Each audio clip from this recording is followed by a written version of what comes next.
In 2007, we founded a nonprofit organization known as the Montgomery County Law Enforcement Memorial Association. Our mission is to take care of our own by helping the families and co-workers of this county's officers tragically killed or seriously injured in the line of duty.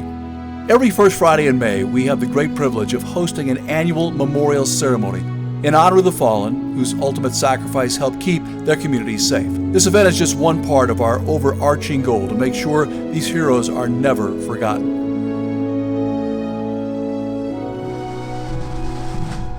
Before the ceremony, event participants take part in a mass procession, which in recent years begins at Temple, Israel, travels over the Riverside Bridge, and arrives at the Riverskate Pavilion. The procession features everything from motorcycle units, honor guards, and a combined agency color guard to a mass pipe and drum corps, family survivors, and uniformed and retired officers. And it's just one of the ways throughout this event that we observe the sacred and historic traditions of military and law enforcement funerals.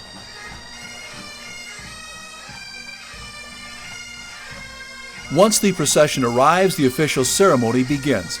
That's when we honor and pay homage to this county's fallen heroes and their family and co-worker survivors through a number of traditional observances. The first is the presentation of the colors. After that comes the national anthem, the invocation, the Ohio Attorney General's proclamation, the Master of Ceremonies remarks, and the keynote address.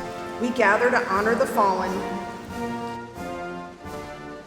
Next, we award several $1,000 college scholarships, the first priority given to the children of the fallen, and secondly, the children of current officers. Since 2007, we've given out 35 scholarships worth a total of $35,000. For 2020, our scholarship recipients are Aubrey Brown, a Springboro High School senior whose parents are Centerville Police Chief Matthew Brown and Kelly Brown. Aubrey will be attending Ohio Northern University and majoring in pharmacology. Nathan Eschler, a Waynesville High School senior whose parents are Centerville officer Brad Eschler and Gina Speaks Eschler. Nathan will be attending Eastern Kentucky University and majoring in forensic biology pre-medicine. Paul Kramer, a Kettering Fairmont High School senior whose parents are Kettering officer Jason Kramer and Nancy Kramer. Paul will be attending the UD Sinclair Academy majoring in business. And Brittany Sargent, a Carroll High School senior whose parents are Five Rivers Metro Parks officer Adrian Sargent and Catherine Sargent. Brittany will be attending Ohio University, majoring in biology.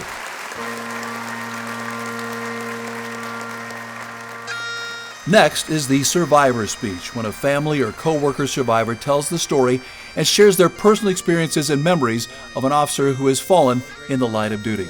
After that, we observe another sacred military and law enforcement tradition with the fallen officer roll call. That's when the names of the fallen heroes, their respective law enforcement agencies, and end-of-watch dates are read aloud.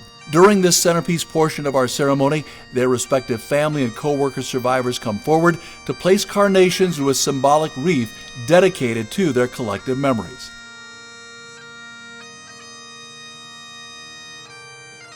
For many years, we've been recognizing 38 officers from Montgomery County's law enforcement agencies for their ultimate sacrifice. Unfortunately, we now need to add 2 more fallen officers to our list, one from nearly a century ago and one from 2019.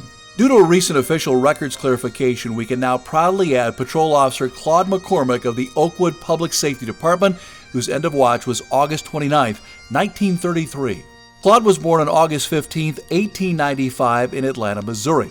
At age 22, he enlisted in the Army and fought in World War I from 1917 to 1919. After his discharge in 1920, he and wife Anna settled in Dayton. Claude joined the Oakwood Public Safety Department in 1929, where he served with distinction as a motorcycle patrolman. On August 29, 1933, while on patrol, Officer McCormick was involved in an accident. He received first aid treatment at the scene and at the time felt well enough to return home to rest. But later Claude fell unconscious and was taken to Miami Valley Hospital, where just before midnight on that same day, he passed away.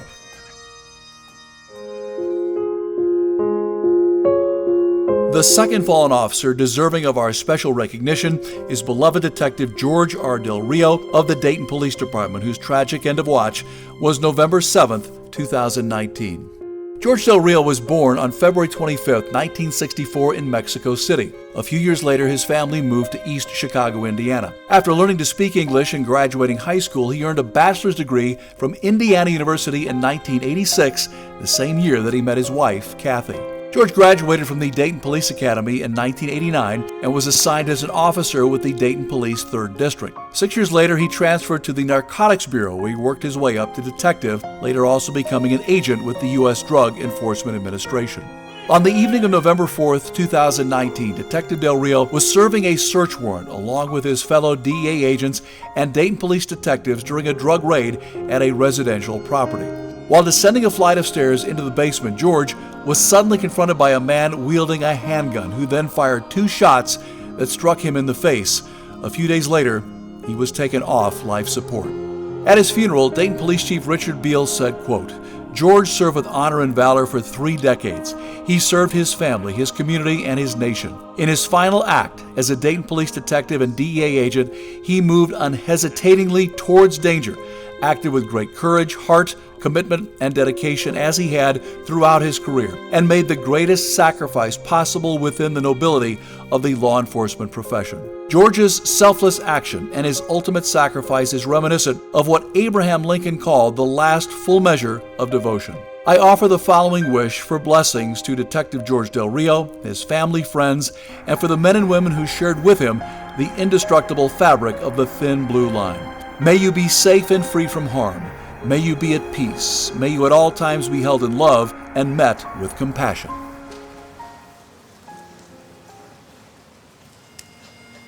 Every year, we have the great honor of individually recognizing each of this county's fallen heroes in chronological order going back to the late 1800s. From the Dayton Police Department, Patrolman Lee Lynham, end of watch January 17, 1880. From the Dayton Police Department, Sergeant Amer M. Keller, end of watch January 7, 1897.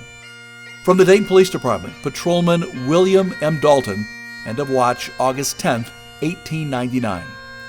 From the Dayton Police Department, Patrolman John J. Stapleton, end of watch January 17, 1916.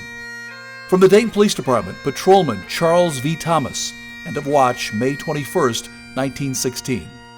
From the Dayton Police Department, Detective George B. Purcell, end of watch September 23, 1916.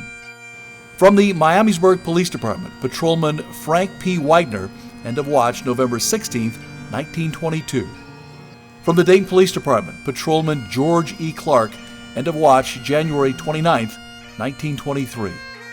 From the B&O Railroad Police Department, Detective Alfred Knight, end of watch September 15, 1927. From the Dayton Police Department, Patrolman William C. Horn, end of watch September 18, 1927. From the Dayton Police Department, Captain John C. Post, end of watch September 24, 1927. From the Dayton Police Department, Patrolman Walter E. Roush, end of watch December 25, 1927. From the Dayton Police Department, Patrolman William T. Wilson, end of watch February 23, 1928. From the Dayton Police Department, Detective Sergeant Lucius J. Rice, end of watch October 5, 1939. From the Dayton Police Department, Patrolman Sherman E. Nolan, end of watch May 3, 1947. From the Dayton Police Department, Patrolman Herman A. Drexler, end of watch May 16, 1947. From the Montgomery County Sheriff's Office, Deputy Bobby J. Thatcher, end of watch April 20, 1952. From the Ohio State Highway Patrol Post 57, Trooper Ernest E. Cole, end of watch October 3, 1964. From the Dayton Police Department, Patrolman Richard O. Baker, end of watch November 5, 1965. From the Dayton Police Department, Patrolman Ronald K. Wells, end of watch April 6, 1967. From the Vandalia Police Department, Lieutenant James E. Bohannon, end of watch December 30, 1969. From the Dayton Police Department, Patrolman James E. Mobley, end of watch January 25, 1970. From the Dayton Police Department, Sergeant Paul E. Mortimer, end of watch July 31, 1970. From the Kettering Police Department, Patrolman Paul J. Metzger, end of watch April 3, 1972. From the Dayton Police Department, Patrolman Daniel H. Bruns, end of watch July 1, 1973. From the Dayton Police Department, Sergeant William K. Mortimer, end of watch March 4, 1974. From the Wayne Township Police Department, Officer Leo Casto Jr., end of watch August 23, 1974. From the Montgomery County Sheriff's Office, Deputy Randall K. Richter, end of watch May 22, 1975. From the Germantown Police Department, Sergeant Robert G. Woods, end of watch July 16, 1976. From the Butler Township Police Department, Patrolman John E. Schmidt, end of watch October 12, 1976. From the Jefferson Township Police Department, Patrolman William A. Aldridge, end of watch July 13, 1977. From the Dayton Police Department, Officer Eddie L. Hobson, end of watch October 11, 1981. From the West Carrollton Police Department, Patrolman Frederick J. Beard, end of watch February 16, 1983. From the Riverside Police Department, Patrolman Larry J. Safried, end of watch October 2, 1984. From the Dayton Police Department, Officer William S. Whalen, end of watch March 22, 1991.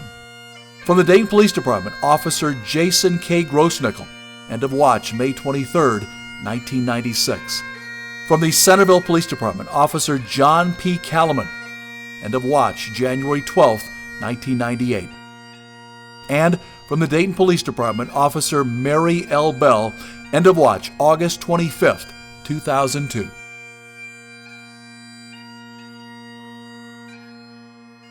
The remainder of the ceremony features a number of very sacred and highly symbolic military and law enforcement traditions. The riderless horse carries its missing rider's boots placed in the stirrups pointing backwards. Originally used by the U.S. military, this emotional moment symbolizes a warrior who will ride no more and is featured in military processions to symbolize fallen soldiers. The 21-gun salute originated from a British naval tradition wherein a warship would fire its cannons harmlessly out to sea to symbolize that it was officially disarmed and standing down, a practice that later evolved into an honor to the fallen. Ready! Hey! Ready! Hey! Ready! Hey!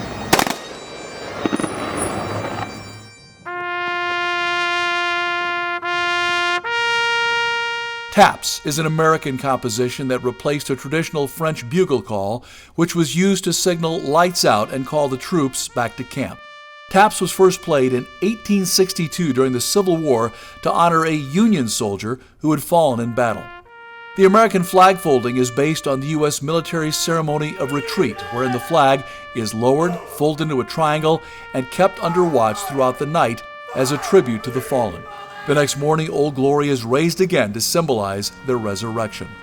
In our final observance of the sacred traditions of military and law enforcement funerals, the folded ceremonial flag is then presented to a family survivor or the survivor speaker.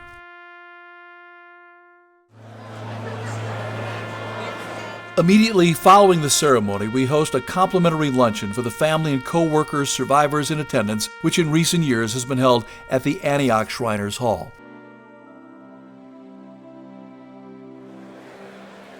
This annual memorial ceremony is just one of the ways we fulfill our mission to take care of our own by helping the families and co-workers of this county's officers tragically killed or seriously injured in the line of duty. We also regularly provide these survivors more individualized forms of support. And our long-term goal is to build a permanent outdoor memorial in honor of those whose ultimate sacrifice helped keep their communities safe. Our plan calls for this memorial to be a unique, awe-inspiring work of art that will ensure these fallen heroes are never forgotten, and an immortal tribute to the living who risk their lives for the people of Montgomery County every day.